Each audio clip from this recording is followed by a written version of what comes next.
Help me, my brother, can you lend me a hand as I walk through this land of confusion? If we give to each other, then there's nothing to take. Let's live life for the moment before it slips away.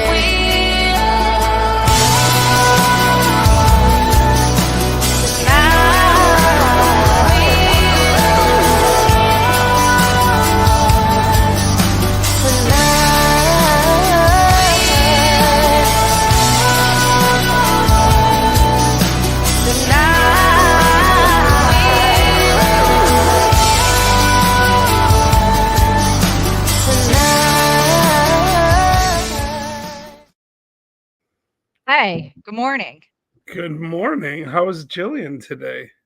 Good. Hey, question for you. Did that intro video sound weird to you? It sounded a little off, yeah. I wonder what's wrong with it. I'm probably gonna have to re-upload it again because it did not It didn't sound right to me at sound all, right. yeah. Yeah. You know, Uh, I'm really excited to be here with you today, mm. Jillian, streaming on your page and on your page.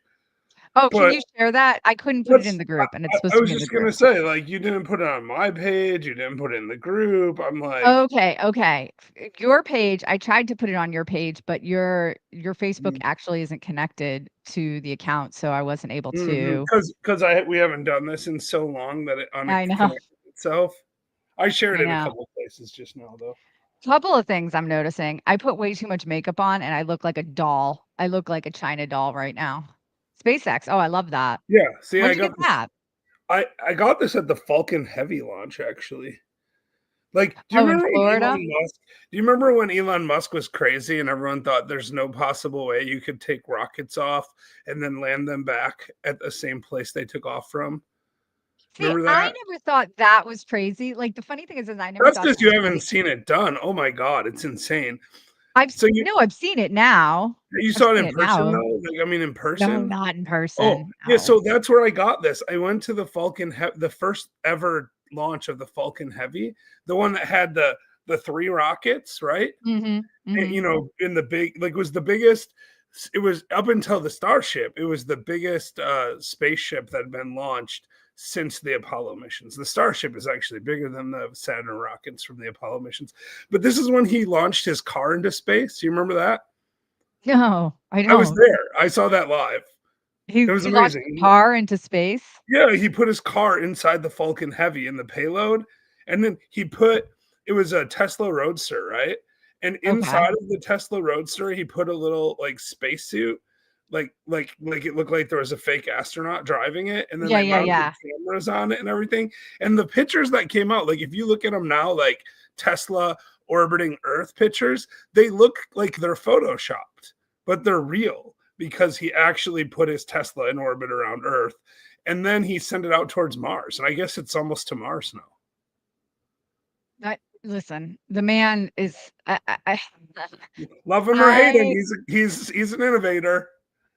I think he's amazing. I never thought it was impossible to catch a a rocker. That I never thought was impossible. What I found fascinating was that a private citizen thought they should get into space exploration. Like that's up to, like I don't know, I had a Yeah, limiting but you have belief other that that ones, was right? the You've case. got Branson doing space tourism Well, now and you do. Bezos. Now you Bezos do. Bezos started right around the same time as Branson and Musk. They all kind of started at the same time, but the part that's most crazy is those other guys were like, "Oh, we're going to go for like, or suborbital hops." Right, we're going to try to like get to space technically. And Musk was like, "Nah, that's cool, but I'm going to like launch people to the International Space Station and like have reusable rockets," which no one was doing, right? Like the space shuttle was the closest to a reusable rocket ever, right?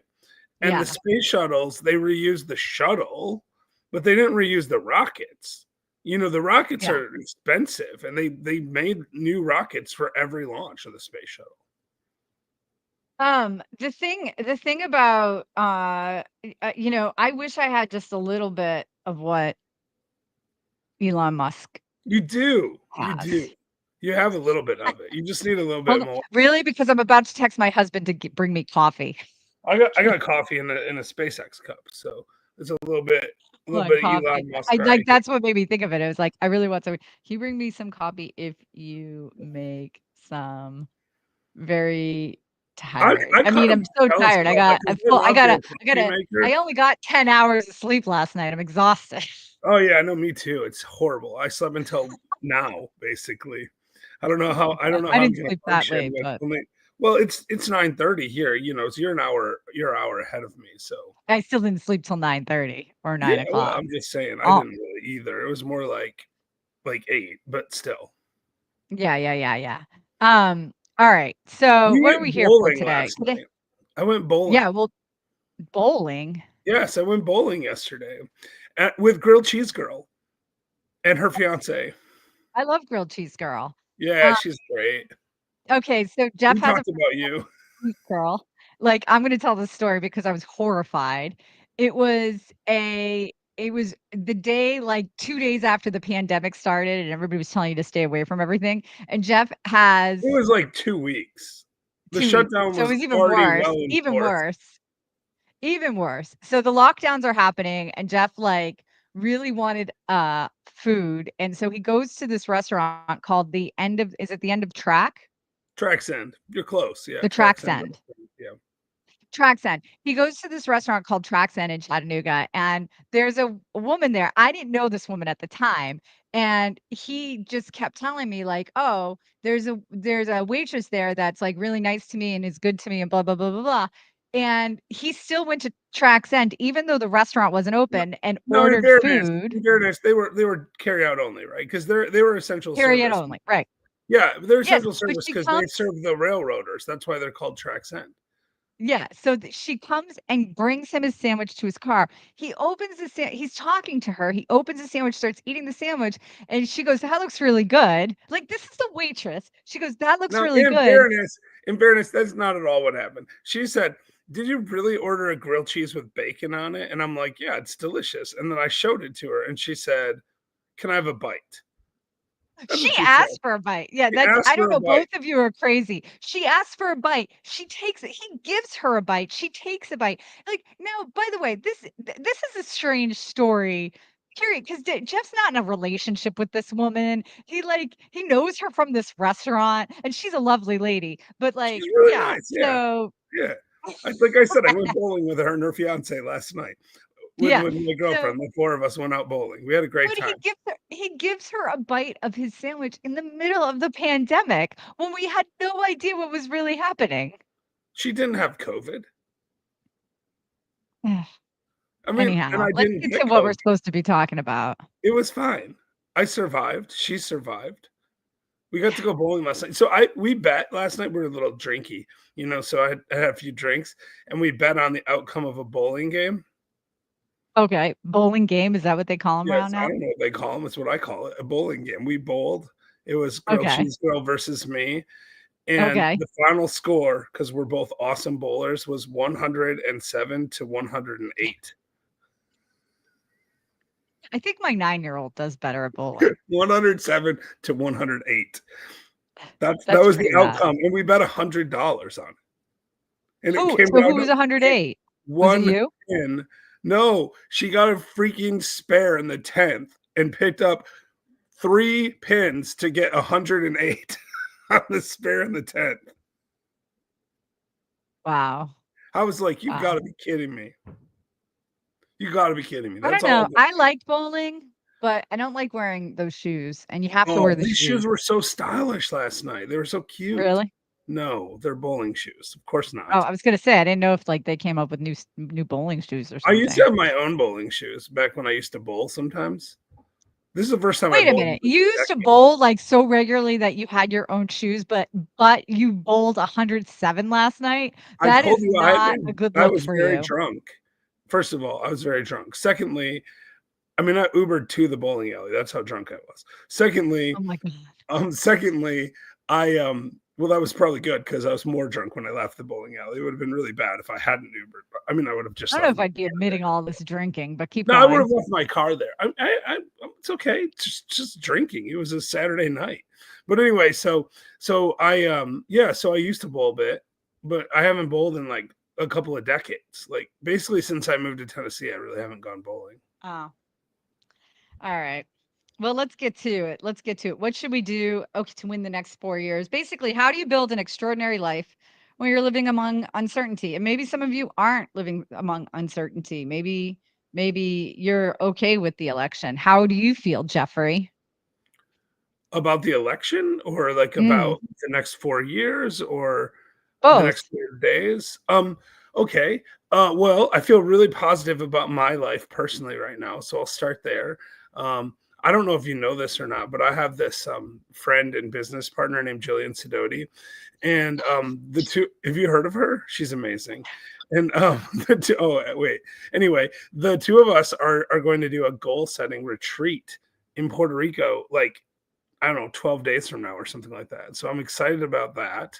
The next 4 years are going to be amazing because we're going to be planning them out, right? Because that's the thing, right? I mean, like, forget about who won the election or didn't win the election. It doesn't really matter, right? Like, on some level, the most important thing is how we react to it, right? Like, Hal Elrod, the Miracle Morning guy.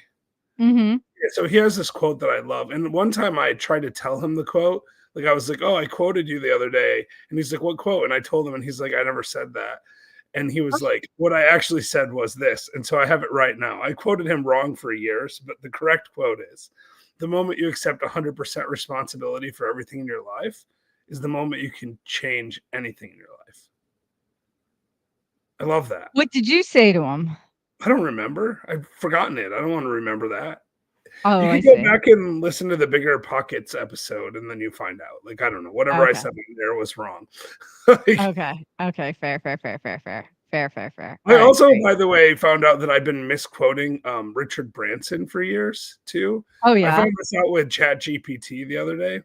I said, I'm pretty sure this is a Richard Branson quote. Can you find it for me and tell me if it's a Richard Branson quote or not? Because I've been quoting it and I've never been able to find it anywhere. And ChatGPT was like, no, I think that's original to you. Like, that's really what it said. Like not in those exact words, but it was like, it's similar to things that Richard Branson said, but he's never said that. And I'm like, I don't Oh, know that that's you have funny. access to everything he's ever said, but I took it. So now we have a formerly Richard Branson quote that we're attributing to me. Cool. All right. Let's get back on track here. So what do you think is going to happen in the next 4 years? Like, how do you feel? What do you think is going to happen economically? How can we take advantage of the next 4 years? Following World War II, I'm going to take a little history lesson here, right? Following World War II, there was a bunch of inflation for a little while, right at the end of the war. And then they did things to try to get it under control. And what happened was we had a bunch of inflation, and then we had a disinflation and even deflation for a short period of time. And if you look at that decade following World War II, which, is one of the most prosperous times in American history, right? There was a lot of economic upheaval that happened in the first 10 years, though, following World War II. You had huge inflation, then disinflation, then deflation, then the inflation came back, then it went away, then it came back. And over a 10-year period, almost every quarter was different than the quarter before. And, we're kind of seeing that now. And I think it's like a COVID hangover. We had this huge world event where a bunch of money was created out of nowhere, similar to like a war, though. I mean, when you have like a world war, you destroy a lot of resources. Creating money and destroying resources have a very similar effect on the economy. And that's what caused all the inflation, right? Was the destruction of resources during the war, and then going back from that to a post-war economy. And that's what we're seeing now. We went to a post-COVID economy, and it's caused a shadow crash in the real estate market. Most people haven't even noticed that yet, but houses are the same price they were 3 years ago, and the money's worth a lot less now, right? So they've gone down in value 20-30% in 3 years. But no one notices because the dollar value is the same. Your $500,000 house is still $500,000. Sells a little slower, but it's worth a lot less. $500,000 buys less. You would have literally been better off to buy toilet paper than a house 3 years ago, because the toilet paper went up in value with inflation. The house didn't. Oh my So God. I saw eggs this morning. Like I saw eggs yesterday for $10.19. Then I went to go buy eggs again this morning, $11.50 for 18 eggs. same place, $11.50. same place. Same place. So they're like 70, 80 cents an egg now. So Yeah. right before COVID hit, there was a Walmart sale that they had like all the time because they were trying to price shop and like compete with Aldi's or something. And they were selling eggs at Walmart. Now these are the shitty like, Walmart eggs, but not Mhm. that, I'm sure they're fine. I'd buy them occasionally, but they were selling like a dozen eggs for like 75 cents or something crazy like that. But they literally were selling a 5 dozen, like a big old box of 5 dozen eggs for $1.25 for 5 dozen eggs. How I have a much were they photo of it. selling for how much? $1.25 for 5 dozen eggs. Wow. Holy Yeah. crap.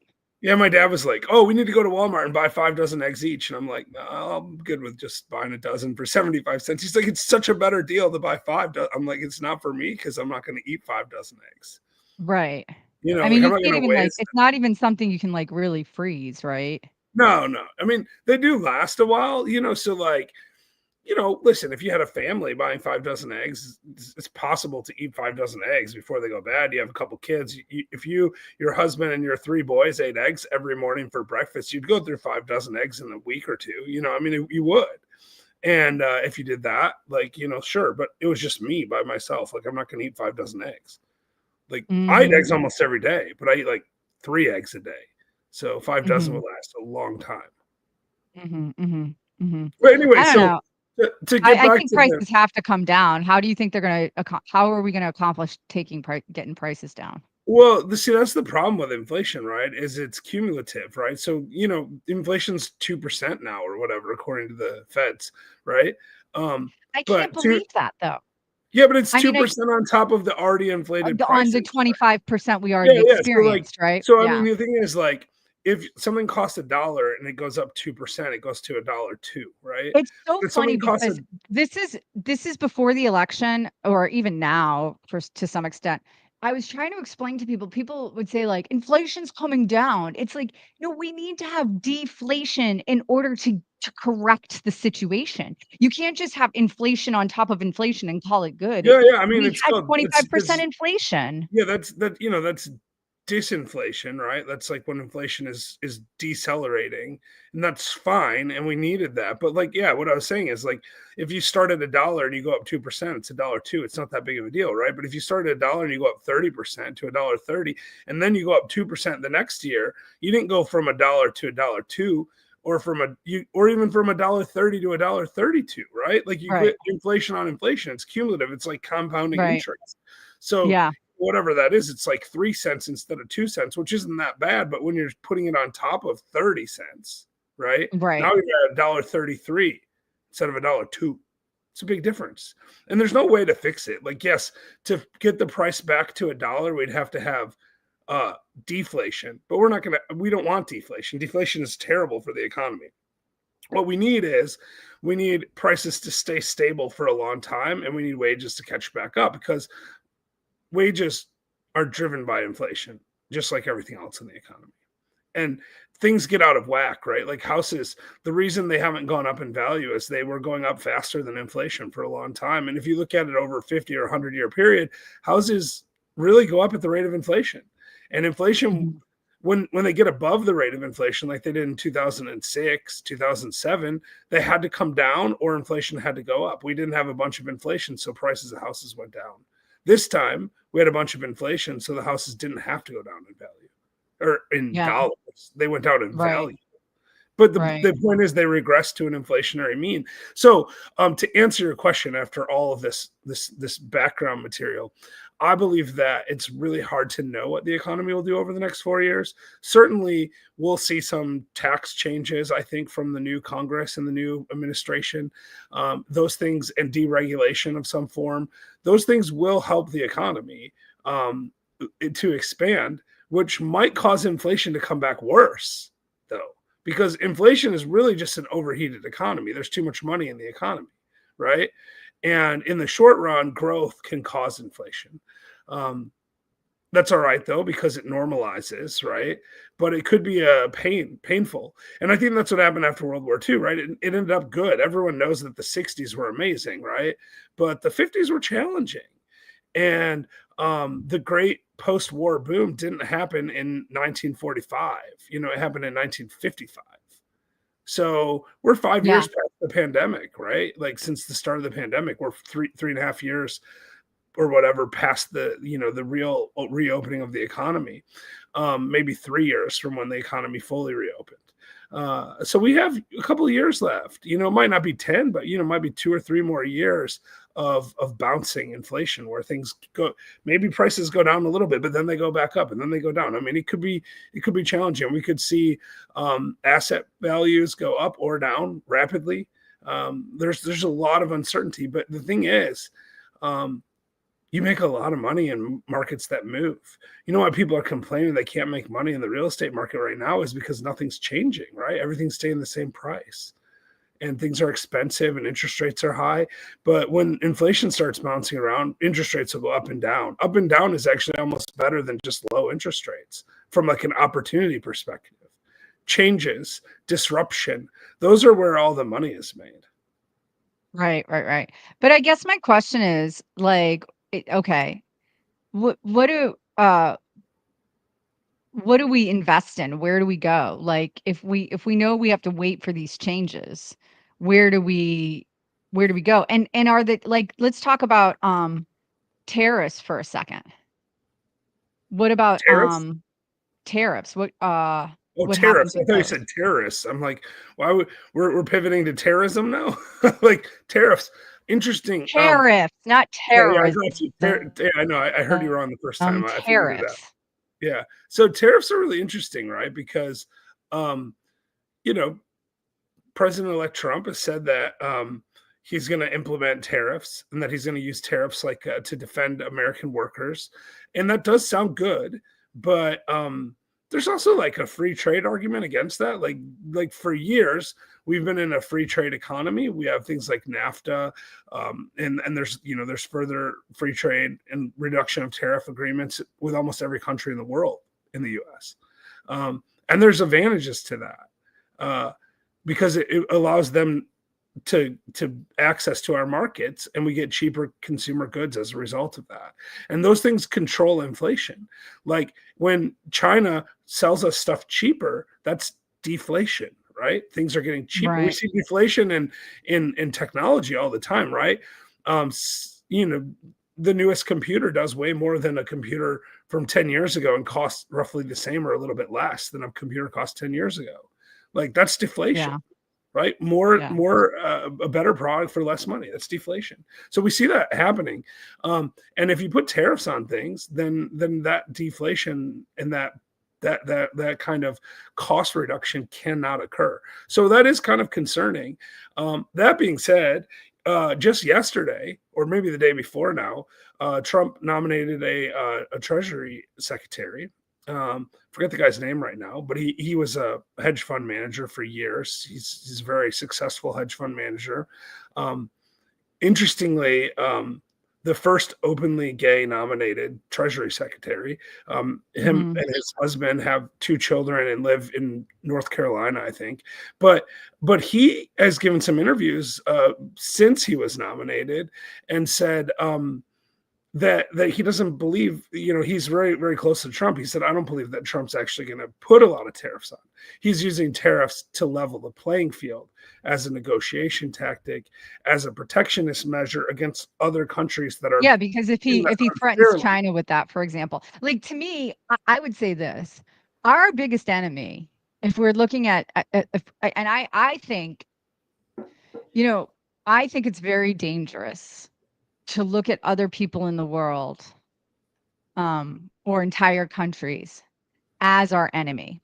This doesn't mean you don't look at terrorist groups not as our enemy, because they are our enemy, and I think that's a huge mistake. The Houthis were, declassified as terrorists, and now they're causing all kinds of chaos in the Middle East, right?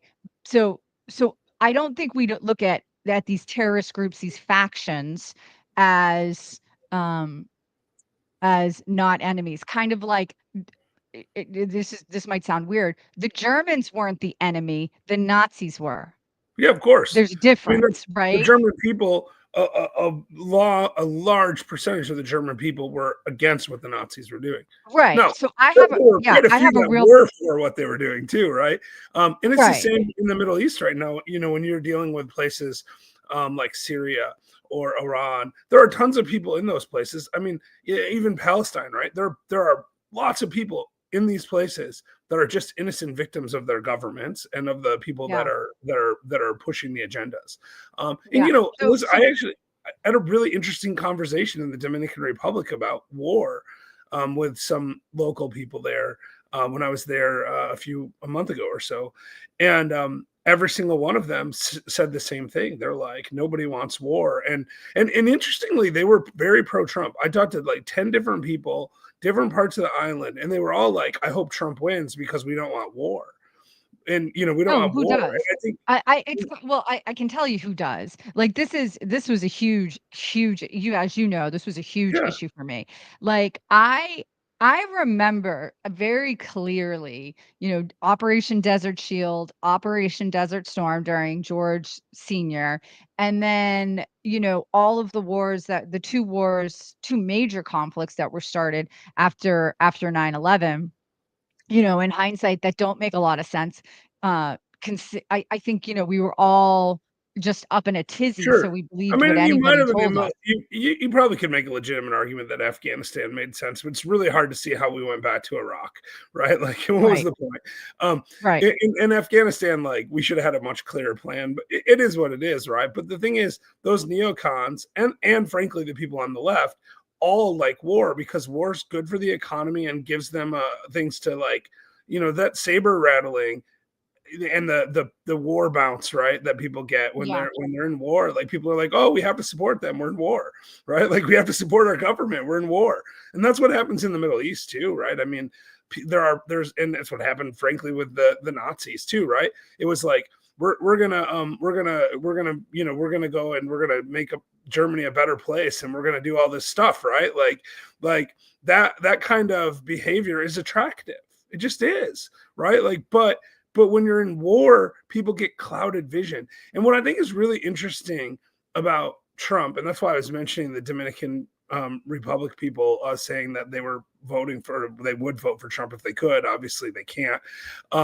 But what I thought was really interesting about that is, and what's really interesting about Trump is he's so clear on this, right? Like, when like they were criticizing him about saying that like that he wanted to put Liz Cheney to death or something, but if you listen to what he actually said, he oh, was I like, heard what he said. yeah, I mean, Please, I've yeah, said the same thing. I've said the same thing in private space. Actually, I said some terrible things about both the Cheneys and Alberto Gonzalez. Alberto, like, I think, like, I wanna make this point, and then I wanna switch back to what we were talking about tariffs. But I really think that the Cheneys and Alberto Gonzalez, who were both, really big on saying, they wanted Kamala Harris, that they supported. Alberto Gonzalez wrote a paragraph op-ed in the New York Times talking about how you had to vote for Kamala Harris. Alberto Gonzalez, for those of you that don't remember, was the attorney general during George W. Bush.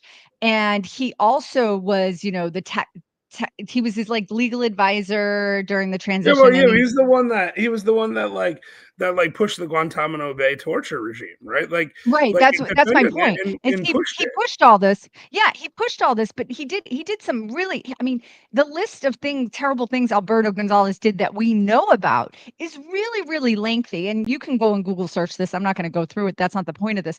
But he did all these terrible things.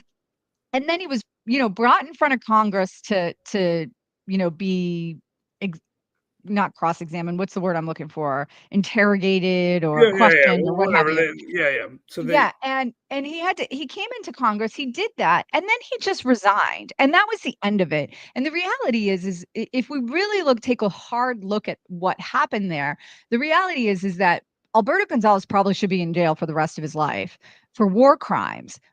Now, so with that being said, Well, in so fairness, he's he might have some kind of qualified immunity for that stuff because it was official acts of his job. But he was who terrible. knows? I mean, he did a really bad stuff. He did a I think, terrible job. He did some yeah, horrible things to a lot of people, and as did the Cheneys. And to me, what I think they're really nervous about, and this is just my own personal conspiracy theory, what I think they're really nervous about is that in the middle of this next presidential term is coming up the 25th anniversary of 9/11, and at the 25th anniversary of any classified documents is when a president can choose whether or not they declassify those documents. That's why we don't see the JFK files, because presidents keep choosing not to declassify them.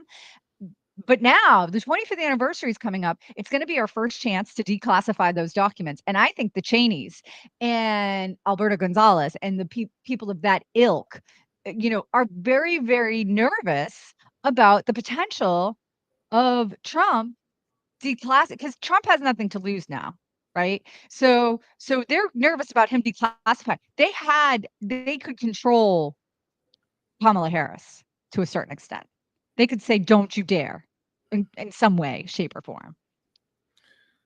yeah, maybe. I mean, I don't know if that's the reason. I just assume that they're deranged anti-Trump people. There's just so many of those people that just like the establishment people that are like, Trump is going to like ruin the system, and he might. Like that's what he's claiming he I hope wants to he do. ruins the system. The Yes, system's not working for a lot of people. I right, hope he exactly. destroys the system. Yeah. So I mean, I don't really have a problem with it, but I want to before we circle back to the tariff thing, really quick. I want to finish the point I was going to make about Yeah. the firing squad thing. Is like what he really said when you really dig down into it is he said she would make a different decision if she had to face the bullets, Right. if Right. her kids had to Right. face the Yeah. bullets. Like Mhm. it's not the politicians' children that go to war. It's the poor people's children that go to war. That's what he was Yeah. saying. He was like, and I don't want anyone to go to war. No, I don't want Liz Cheney to face bullets, and I don't want like No. inner city children to face bullets. Like I There's don't a want people to okay. go to war. I'm against war, and like that's a profound thing for a presidential candidate to say because most presidential candidates don't say that. It's even No. more profound when it comes from someone who everyone on the left says is going to cause World War III and ruin the whole world, right? Like, Yeah. and I think there's real economic stability that comes from not having war in the world. It's really good Oh, for I people, agree. good The for other the thing is, economy. Jeff, it's so funny. Remember when we went to that bookstore in Alabama that you introduced me to, which was the Yeah. coolest bookstore I've Alabama ever been Booksmith. in? Alabama Booksmith. Every single book there is signed. If you guys are in Birmingham, you should definitely check it out. It's And awesome. And Jake, the if you're guy, watching, you're welcome. yeah. And talk about Jake for a second, because he was a fascinating person. Oh man, so I met Jake the first time I ever went to Alabama Booksmith, and I actually went there because um, the this girl that's a wife of a college buddy of mine used to work there, and she's like, you really need, like, you like signed books, you really need to go to Alabama and go to the Alabama Booksmith. So I went down there, and I talked to Jake then, and Jake was a tailor. I don't know if you know this part. Actually, he was a tailor for I years. do. That's why I want you to tell Yeah, people. so Yeah. yeah, I wasn't sure. So he was a tailor for his whole career. He made custom made suits, and for a lot of famous people, like including like I think he made Jimmy Carter suits for a while. Like I mean, stuff like that, right? Like so, when you're a tailor, for famous people, you really meet them, right? Because listen, I don't care if you're Donald Trump or Jillian Sidoti. If you want a suit made for you, the tailor's got to measure you, right? Mm. Like you're gonna have a real conversation with that person while you're fitting them for whatever they're making.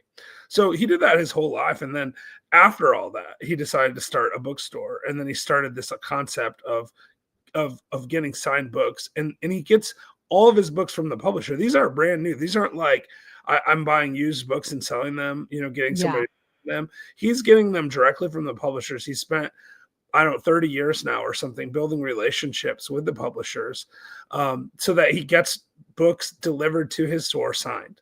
Every single book comes signed by the author. And it's fascinating about, I mean, if you do a little math there, he had a whole career as a tailor, like 40 years or something. And now he's been doing this books for like 25 years. So this man is old. Like he's an old man, But you wouldn't, when you Yeah. look at it, you wouldn't realize how old he is. Like, how old did you think? No, I mean, I just gave you a hint, but how old did you think he was before that? Like, if when you really like Oh, look at, yeah, I don't I really didn't have an idea. I would probably say he was in his 70s. yeah, he's in his late Yeah. 80s. Yeah, late Yeah. 80s. I mean, he looks Uh, amazing. yeah, I mean, he looks like 72 or something, right? Like, I mean, he's got a little Right. hunch to him and stuff, but he looks he looks great. And and by the way, he's a fascinating guy. I mean, I'm sure he's on the anti-Trump bandwagon, though. I mean, let's be honest, he's very far on the left. But he's a really nice, like one of the For nicest a people I guy like. who lives in Birmingham, Alabama, that's kind of unusual. Yeah, yeah, especially who had his Yeah. entire life in Birmingham, Alabama. Yeah. Yeah. Well, but my point of that story was, when we were in the bookstore, as we're leaving, I noticed that there was a book on the bottom shelf of an author who was either coming or they were going to get copies of his books. And the author was a guy named Serge Tankian. Armenian. Serge Tankian. And Serge is, if you don't know who he is the lead singer of a band called System of a Down. I love this band, and they're a political band, very much in the way of like Do you, Rage Against the Machine. But do you to know our that? point, yeah. Do you know that I'm pretty sure they're named after Anthony Downs? Do you know who Anthony Okay. Downs is? Hold on. Yeah. System of a Down wrote this song. This is back to our point about Liz Cheney, that like is called BYOB, and it's literally about like the wars in the Middle East. And the core, I don't know if you'd call it a chorus or a part of the song, is why don't presidents fight the war? Why do they always send the poor? Like, and that is like the Mhm. theme of the song. And to me, like that's exactly what Trump was saying in that part to Liz Cheney. You're not going to send your kids. You have 5 kids. Not one of those kids is going to go.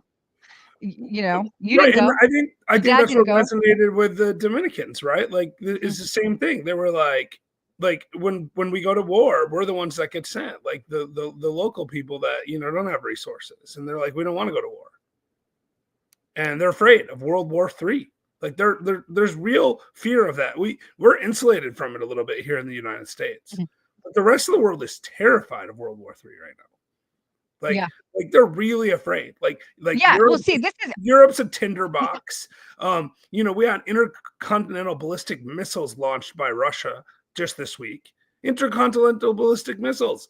If we launch an But this is intercontinental this is the ballistic thing. missile This is into this is what I was saying, Jeff, anywhere in the about earlier about labeling countries as our enemy. We can't we should not be doing that. And when you start labeling, Tulsi Gabbard as a Russian asset because she wants to have diplomatic relations with Russia, who weapon wise probably could kill us more likely than China because they could just throw something into like Alaska, for example. With that being said, and if you look at Putin and look how many times NATO and the United States has broken like every single promise to Putin since 1990 about, expanding NATO. We keep expanding NATO and they've asked us not to. And then the threat of, adding the Ukraine to NATO, which directly threatens Russia. When I think if you're going to label a country our enemy, Trump tried to make this point in his first term during COVID. The real enemy, if we're going to label a country an enemy, which I think is dangerous rhetoric, is China because they got us with COVID. COVID, and then with killing us economically with the lack of tariffs, with cheap products, with not regulating how their currency is valued. All of those things are harmful to the entire United States, not just the people we send to war. So we got to start looking at China and really saying like these tariffs as an economic measure, as a weapon of war, really, are probably the thing we want to be looking at first before we look at actual missiles, nuclear war, whatever you want to call drone attacks, all of those things. If we keep bombing the Middle East like we have in the past, we're just going to create more and more generations of people who hate us. Okay, so I want to, because we've been on here for 40 minutes now, and we've been rambling about stuff, and what we really want to talk about is what's the impact of the next 4 years, and how do we deal with that, right? The point is, there's going to be a lot of impact. The incoming administration is going to do things differently than have been the last 4 years, and that's going to change the economy. It's going to change day-to-day life to some degree, and the question is, how do we deal with that? And so you put up embracing change in business and life, and I think that's the first thing, right? It's what I was saying earlier about disruptive economies are where the monies are made. Like, change is good. Like, it Yeah. can be bad sometimes, but no change is stagnation, and stagnation is not good. Yeah. So yeah, so we put stay informed and participate. That's definitely the starting point, right? So like, listening to us jabber may seem like a waste of a Sunday morning, but the reality is, we're providing information. And speaking of information, I saw a story yesterday. I'm gonna go one more tangent here, Jillian. Um, I think I even shared it with you. What do you make of this idea that Trump wants to buy Denmark? Or Oh, not you told me Denmark, this. but I wants to thought it buy was Greenland Greenland. from, yeah, he wants to buy Greenland from You Denmark. you started telling me about this, and I haven't heard about this at all. Like, that was the first when you mentioned it to me yesterday, and then I had to go, so I didn't get to hear the story. I'm so fascinated by this. Why would we buy Green? I didn't even know Greenland was owned by Denmark. I thought it Yeah, was its own it's owned independent by country. Denmark. No, yeah, and Trump actually, he talked about this in his first term, right? So this is the first time I heard about it, was in his first term. He said, you know, I think we can make an offer to buy from Denmark, buy Greenland. He's like, we should get Greenland. Like, it'd be a good, way to expand the territory of the U.S. And there's precedent for this, right? We bought Alaska from Russia, Yeah, and it's a yeah, detached, um, but it's still connected to the continent. Yeah, it's separated from yeah. the continental U.S. by Canada. Well, Greenland's the same thing, right? The only thing that stands between Greenland and the U.S. is Canada. So if we bought uh, Greenland and we made that another part of the United States, right? Probably a territory or whatever initially, but potentially a state at some point. If we did do that, we would expand the resources of the United States fairly substantially. And the prices that I saw bouncing around actually weren't that crazy. Like $100 billion to buy Greenland or something. What? Yeah, something like that. It's not that big of a number. I mean, it's a big number for like us, right? Now, there were some like Trump actually tweeted about this or posted on X about it at one point, and it might have been Twitter at the time. I'm not sure, but he posted a meme of like how great it would be if we bought Greenland. So we don't know if it's real or not, but it keeps popping up. The story just keeps popping up, and then like the parliament in Denmark was like, this will never happen because like there was like parliamentary members are like, the only way this would happen is if like there was a referendum in Greenmark that said they wanted to join the US, because then we would allow them to leave, or whatever. And then like the people of Greenland were like, yeah, actually we wouldn't mind doing that. That'd be pretty cool, actually. Like, some of that $100 billion should probably come to Greenland. So think about this. Like, what if we could create a deal? Like, talk about art of the deal, right? What if Trump creates a deal where he invests like even $500 billion into the infrastructure of Greenland, like just makes Greenland like the amazing new place, right? And as a result of that, they decide to join the U.S. I mean, Then I don't then we know would enough have, about Greenland. yeah, That's the it's got thing. it's got a ton of rare earth minerals, which is really useful. Um, Mhm. and it's actually becoming increasingly more habitable because of global warming. So it's got a lot of usable land now. Oh my god. It's I true. don't know if that's a good thing. Well, Well, I it guess might not the be wall good, but the it's Earth accurate. constantly goes through changes. It's funny because, I saw this speech at, you mentioned global warming, and I saw this speech at Oxford on global changing by, Constantine, what's his name? He's like a British, um, he's a British, like, comedian, but he did this amazing, Konstantin Kisin, and he did this thing about woke culture and global warming, and he basically said, "You're never gonna solve global warming until you solve poverty, because people who are poor don't care one iota about global warming. They don't. They care about, eating." and Yeah. No, I living mean, and yeah, breathing. yeah. I met this guy when I was in the Dominican Republic who's Haitian. I mean, he's U.S. citizen, but he's Haitian descent, and he runs a small business in Haiti. But what he does in Haiti, and he flies to the DR and crosses the border because it's hard to get to Haiti these days. But what he does in Haiti is he bags up water, literally takes clean, purified drinking water, puts it in giant bags, and brings it into these villages that don't have drinking water. Wow. And Yeah. he realized that there was a lot of plastic bottle waste and stuff like that in Haiti, like tons of plastic, real problem. Like to your point, poor people don't care about the environment; they care about food and water, right? So like people will be begging him to bring water to them, right? Like and would pretty much do anything to get the water. Yeah, they And he don't care. I started get that. to get this economic to work economically. He started collecting plastic. Like he would bring water in and take plastic out of these villages, right? Remote villages in the mountains and stuff like that. Take the plastic out and refine the plastic into a form of biodiesel, and then sell the Wow. diesel. Yeah. Yeah, I thought Yeah. it was really fascinating. So I think there are solutions to some of this, but you have to solve for food and water and shelter. Well, so that's another thing too. Like if in staying informed and participating, if you look at what happened in the last week, GMC laid off like a couple thousand employees or 1,000 employees, something like that. And but that's in the U.S. Worldwide, they've been laying off employees because the adoptability of electric vehicles has not turned out to be what people thought it would be. People are just not adopting to them or adapting to them, adopting them, buying them. They're not buying them. They're not selling as And many electric vehicles as they thought they would. But I mean, that's because they're yeah, competing against Tesla. I mean, like honestly, if you want to buy an electric vehicle and you live anywhere in the world, your first choice is Tesla.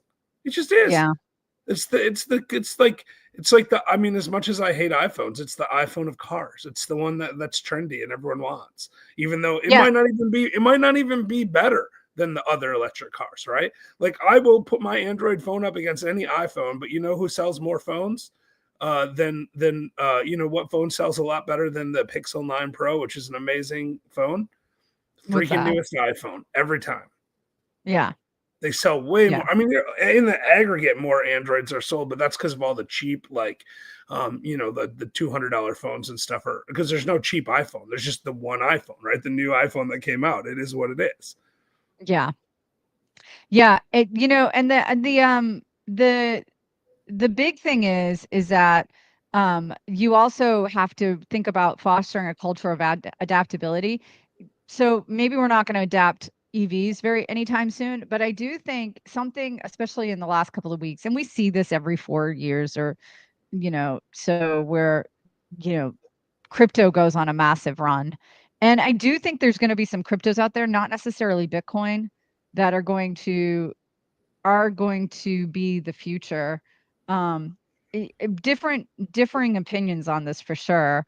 To me, the one of the cryptos that I'm heavily invested in is a crypto called XRP, which is from Ripple Labs. And the reason why I'm invested in that is because it doesn't have the same burn or gas as Bitcoin or Ethereum or anything like that, and it's faster when it comes to transnational um, exchange. But I don't know. I really don't know. You and I Yeah, have I, talked I about don't I crypto don't really before, like to say, oh, this one's going to be successful or that one's going to be successful because I right? don't really know. But what I do know, and if you're the average American or the average person in the world really doesn't understand why cryptocurrency is revolutionary. Most people have heard of Bitcoin now, right? Because it's big news all the time.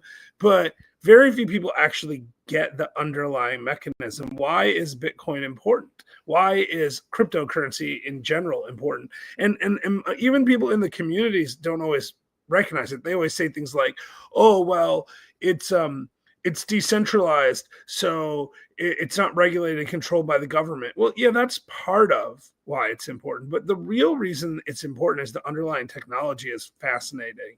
And that is the idea of having a decentralized ledger that's immutable, Once something Yeah. occurs, that record is permanently available unless every single person that ever owned Bitcoin shuts their computer off at the same time. Right. And Right. that's not happening, right? Like No. we're not wiping all the hard drives. And I mean, it could, right? A geometric pulse from the sun wipes out every hard drive in the world. But like barring some kind of cataclysm like that, that record is there forever. And then when you layer into it things like smart contracts, like Ethereum added, so now you can say when this happens, right? When you start layering that stuff in and creating NFTs, not the art NFTs, but like this is happening all the time and people don't even realize it. I bought a ticket to go see Moulin Rouge from Ticketmaster, right? The musical. And they sent me an electronic ticket, a mobile ticket, right? That's what everyone gets now. And the mobile ticket's got a little thing that you can't screenshot it. It's got a little barcode thing that goes back and forth. And if that's not active, it won't scan, right? And I can sell that ticket to you if I wanted, right? And if I sold it to you, I'd have to transfer it to you. And there's an option, in the mobile ticketing app to transfer it to you. That's an NFT. That's a non-fungible token. It's proof of ownership. It's digital artwork, and it has a real use case. It transfers the value of my ticket. Like you want to go to see Moulin Rouge, you pay me money, I give you my ticket. That's an NFT. That's cryptocurrency. It really is. That technology did not exist if not for the blockchain innovation. Right. And so whoever Satoshi is, the guy who created it. The CIA, but keep going. Yeah, well, whoever he is, or whatever group of people is Satoshi, or she, right? Whoever that person is, or group of people, thank you for doing that, because that innovation is life-changing. Like, it makes my life easier. I don't have to worry about fake tickets anymore. Right. And it's just one example. And so it brings us to our next point, which is that you got to invest in continuous learning. So the best I can offer you about crypto is to just go online and read it and make your own decisions. And, if we've learned anything from Bitcoin, it's that you hold. Hodl. Hold on for dear life. Yeah. And that's what I'm doing right. I have a bunch of cryptocurrency, not Bitcoin, unfortunately. I had Bitcoin back in 2017. I bought an entire Bitcoin for $100. Like a dummy. I bought a Bitcoin for $100 back when it was, $100. This story kills me every time. And then it went up to $150 and I sold it and I thought I was a genius. I made like 50% in like 4 weeks. And then I never bought back in. Like I was like, I'm not going to pay $500 for it. I just sold it for $150. And I finally did buy back in when it was like, 4,000 or something. And I'm like, this is crazy. I'm not going to buy it. And I could have bought a whole Bitcoin for 4,000. I wish I had, obviously, right? But I bought like a quarter of a Bitcoin for 4,000. Like I spent like $1,000. And then I was telling people about Bitcoin and people didn't even know what it was. And I would send people like 25 cents worth of Bitcoin, like just so that would force them to like open a Coinbase account. And most of them opened them, right? And I've talked to one of them the other day, and the 25 cents worth of Bitcoin I sent them is worth like $50 now. Like, it's like stupid the return that you can make if you just hold on to that stuff, right? Yeah. Like, my brother. That's why I'm holding on to XRP, because XRP to me makes a lot of sense, and they're wrapped up in litigation right now. And I think once that litigation ends, but XRP has tripled in price in the last 2 weeks. Yeah, I think it's because they added it to Coinbase. Like every time things get added to Coinbase, it goes up in value because it's easier to transact. See, and this is the story about crypto, and this is something I would say where continuous learning really matters. Some cryptos are hard to trade, right? They're not on Coinbase. They're not on one of the major exchanges. You've got to have a specialty wallet, like a trust wallet, and you got to learn how to do that stuff, right? Like it takes effort. But it can work out, and I'll tell you why. There was a I don't think I've ever told you this story, Jillian, but there was an exchange called Binance. Do you remember that? I and do. Binance Yeah, didn't like comply with the US they regulations. had to pay like $1 billion to this. I think they've been criminally charged by the DOJ, right? I don't know. So I'm not really sure about that, but Binance was listed. Everything in they had to stop servicing US customers. And they warned everyone. They're like, "Hey, you know, you got to transfer your assets. You got to transfer your assets. Like you're not going to have access to them anymore." And it was kind of a pain. Like I had this crypto back then called Chainlink. It was Yeah. LINK was the thing. It's a pretty big crypto still. I had 200,000 Chainlink, and it was worth about 800 or $1,000 at the time. And I couldn't figure out Coinbase didn't have Chainlink, and I couldn't figure out how to transfer it anywhere. And I didn't invest in continuous learning, so I sold my Chainlink and bought Ethereum and transferred my Ethereum to Coinbase, which is fine. So I bought at the time. I think I bought 2 Ethereum for $800 or something, right? And I still have them. So like they're I did well on it. My $800 turned Yeah. into whatever $8,000 or something, right? Which is great. The problem is Chainlink went to $40. I had Oh, wow. 200,000 of them. If I had Oh my invested in God, continuous Josh. learning and figured out how to keep that stuff instead of sell it to Ethereum, I would have had $8 Oh my million God. worth of I mean, I would have sold it before that. I mean, I'll be honest. If that thing got to $1, I would have been out of half of my position in a second, right? But I would have kept some. I would have kept some, and I would have sold Oh, off that took my breath away. That took my because breath this is what away. happened to me with Bitcoin. I mean, my quarter I Bitcoin, know. Bitcoin hit like 30,000, and I'm like, I'm going to sell a tenth of a Bitcoin and get 3 grand back. That now I have all my money out, and I've done that with Ethereum too. And I would have done the same thing with Chainlink, but I definitely would have been way further ahead if I had just figured out how to keep my Chainlink. Oh God. Yeah. So I've invested in all kinds of different cryptos and I still have most of them. I just hold. I don't sell. Like in 2017, I invested in an app that was supposed to like kind of swing trade all your cryptos and the app broke in the middle of like a downswing. And so I ended up losing like all my money. And that's when I completely got out of Bitcoin. Like I went from like 10,000 to nothing in a matter of $10,000 to nothing in a Yeah. matter of like a couple of days or something like that. And if I just kept that Bitcoin alone, I would have been a-okay. But whatever. You live and you learn. Like this is the story of life, right? Well, And so right hopefully now it for is me, continuous learning though, right? Like my experience with Chainlink is a learning experience that causes me to reevaluate how I make decisions, right? yeah. So, in the long run, that may actually prove to be much more valuable than holding the Chainlink would have been. And that's how you should think about it too. And by the way, if people are listening to this and they don't have crypto, just go buy $100 worth. Don't invest money you can't afford to lose because it's volatile as all get out. But even at Bitcoin 100,000, like some people are saying it's going to 1 million or 2 million or 3 million. If they're right, you're going to be happy you bought $100 worth today. So Well, if they're remember what wrong, TJ who Miller cares? told us? You know what TJ Miller told us? Oh He told God, yeah. I mean, what he just kept buying, right? Like, wasn't that what he said? So we interviewed TJ Miller, the comedian. He was on Deadpool and he has comedy shows and stuff like that. And he was on Silicon Valley. So we interviewed him for like an hour and a half or something crazy. Like that was a really long episode for Last Life Ever.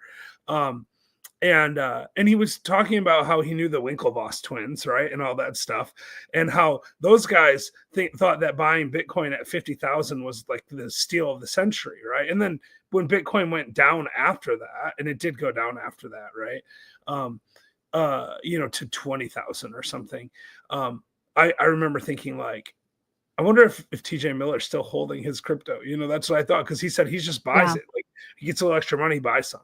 Gets a little extra money, buys some. He never sells it. It's kind of like what you were saying, right? And that's what the Winklevosses were doing, and they're billionaires, crypto billionaires now. Yeah, and they think it's gonna go to 500,000. Like, Yeah, that's what that's he where said. they think the peak is. 500,000 by 2026, I think, or something like that. Yeah. But there are other So people saying 3 million or 200,000, or other people saying it'll go to zero. I mean, so make your own decision about where you think it's going. the thing is, though, I will say this: there, all of this investing in continuous learning, um, you know, being adaptable and staying informed, they're all good things, but it doesn't mean anything if you don't take action. And we talked about this the other day when we were talking about manifestation. Manifestation without action after the manifestation or thinking about what you're going to do is pointless. Like part of effective manifestation is actually doing things. And so we're going to end this with saying, if you want to manifest and act and do and make things happen, come join us in San Juan and December 6th, 7th, and 8th. You can go to this link right here, extraordinarylifeevent.com. And just for people who are watching the live stream, why don't we give them a code? Jeff, do we have a code? Sure, we do. Let's give them, what do you think? Should we go crazy? Jillian, we going crazy? What do you think? You pick one. I mean, I'd rather not even give a code, but like we might as All well. right, well, how about this? I have a code. I don't know if I've even told you about this code, Jillian. It's called 25% off. It's Goals 25. GOALS 25. We'll give them 25% off. Will that work? Will that work with any ticket? It'll work with any ticket, yeah. So the VIP and the regular one, yeah. Yeah, and guys, we have 9 tickets left, literally. Yeah, and by the way, the Goals 25 code. I mean, here's a little hot tip for them. If they do the bring a friend option, the buy one get one half off ticket, you can still use this code. Oh, okay. So it works with every. Okay, great. It works even with that. So if you buy one, get one half off, and then get another 25% off the whole thing.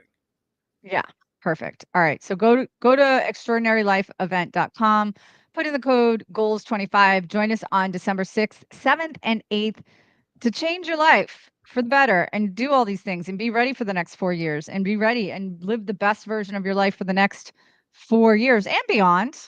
We're not just limited to the next 4 years. We're going to do it beyond as well.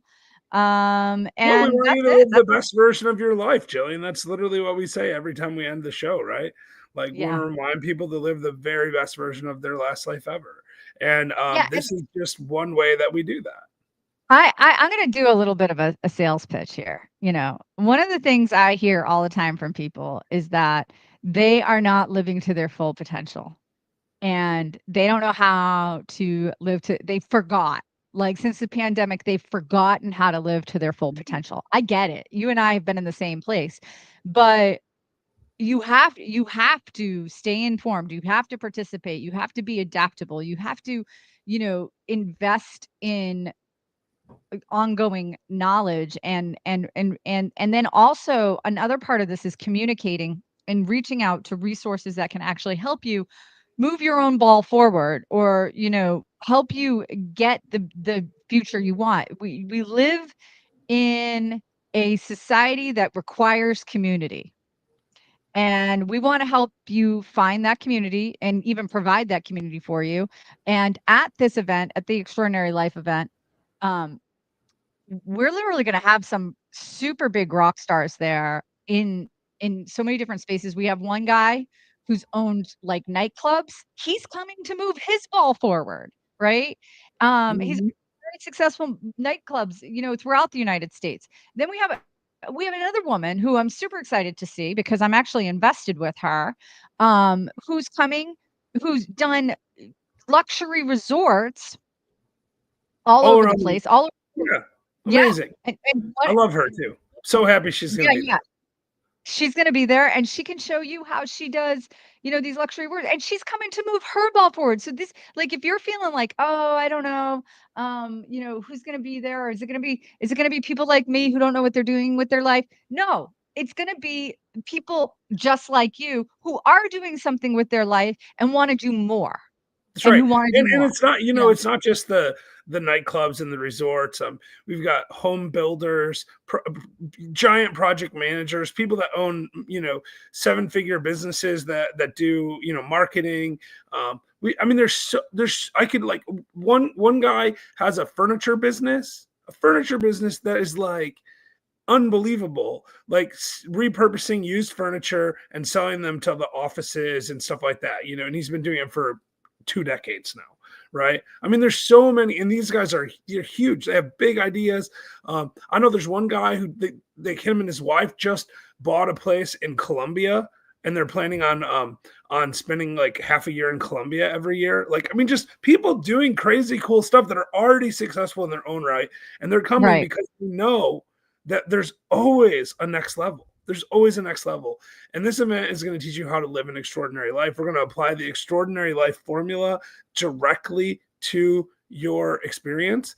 And I mean, I'm so excited about this. Everyone who's seen the content, I mean, it's changed their life. Like it has. I mean, it's changed my life just looking at this stuff. Like not even taking the actions changed my life. Yeah. So listen, come.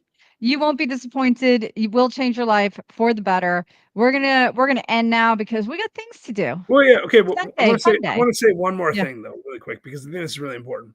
If you're sitting there listening to this and you're thinking about coming and you're going, "Oh, it's only 2 weeks from now. It's less than 2 weeks. It's the holidays. I don't know if I can spend $1,000 right now because that's what's going to cost. You're going to buy a plane ticket. You're going to buy a ticket to our event. You're going to buy, you're going to use that discount code. So you might even spend $1,500 by the time you get hotels, right? If you're sitting here saying, "I don't know if I can do that," wrong. This is the most important event that you've ever had a chance to go to. Like if I could solve all of the struggles that you have in a single weekend for $1,500, plus you get to spend time in Puerto Rico, which is amazing anyway, would you show up? And the answer is, of course you would. So show up, figure it out. Yeah. Take Don't a day make off excuses. work. It's a Friday, Saturday, Sunday deal. Take one day off work, fly to Puerto Rico, come before we sell out of tickets, grab them now, extraordinarylifeevent.com. Now, Jillian, you can wrap up. If you can't tell, Jeff and I are completely tired of people giving us excuses. Yeah, it's dumb. Like it's lame. Yeah. You need to show up. There's no reason to skip. It's going to change your life. You're going to be a better person because of it. And I frankly think it wouldn't matter if we were charging $20,000. It would still be worth it. There's no question about it. This is probably the best deal you're ever going to get on an experience like this. It really is. And I can't even. The people that are there, you're gonna see those people that in it's small. The reason we only have 9 tickets left is we have a really hard cap, small group, right? Like we're talking 35 people. That's not a big group. 35 people. So come be one of those 35 people. Bye guys. Have a great weekend. We'll talk to you soon.